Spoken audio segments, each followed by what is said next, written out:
भारतीय मौसम विभाग द्वारा वेस्ट त्रिपुरा, सिपाहीजला, खुवाई जिले के लिए भी 31 मई तक रेड अलर्ट जारी किए जाने के बाद प्रशासन प्रतिकूल परिस्थिति से मुकाबला करने की तैयारी में है। आईएमडी के अनुसार इस दौरान तूफान चलने के साथ ही भारी से भारी बारिश होगी।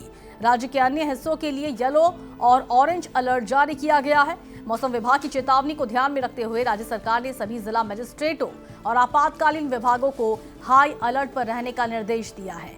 इस बीच मुख्यमंत्री प्रेम सिंह तमांग ने भी कहा कि सरकार की तरफ से ऐसी संभावित परिस्थिति से निपटने के लिए हर संभव कोशिश की जा रही है। तो पूरे पूर्वोत्तर में 48 घंटे के लिए अलर्ट जारी। भारतीय मौसम विभाग द्वारा वेस्ट त्रिपुरा, सिपाहीजला और खुवाई जिले के लिए 31 मई तक रेड अलर्ट जारी किए जाने के बाद प्रशासन फिलहाल प्रतिकूल परिस्थिति से मुकाबला करने की तैयारी में है। आईएमडी के अनुसार इस दौरान तूफान चलने के साथ ही भारी से भारी बारिश होगी। पूरे पूर्वोत्तर में इसका असर देखने को मिलेगा।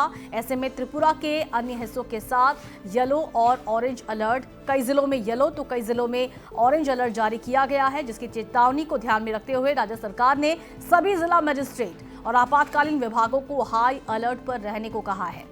उधर सिक्किम के मुख्यमंत्री प्रेम सिंह तमांग ने भी सरकार की तरफ से ऐसी संभावित परिस्थिति से निपटने की हर संभव कोशिश की जाने की जानकारी दी है। तरफ থেকে আমরা চেষ্টা করছি বিভিন্ন জায়গায় যেখানে যেখানে সমস্যা হয়েছিল সেগুলো আমরা আমাদের যারা আধিকারিকরা আছে তাদের সাথে কথা বলেছি। ওনারা ওনাদের প্রস্তুতি নিচ্ছেন, কিন্তু তারপরেও সারা পৃথিবীর মধ্যে আমরা দেখেছি বর্ষা অনেক সময় এখন তো পুরা চেঞ্জ হয়ে গেছে ক্লাইমেট।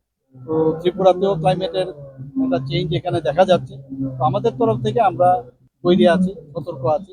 এখানে ডিজাস্টার ম্যানেজমেন্ট যারা আছেন তাদের সাথে আমি প্রায়শ কথা বলছি।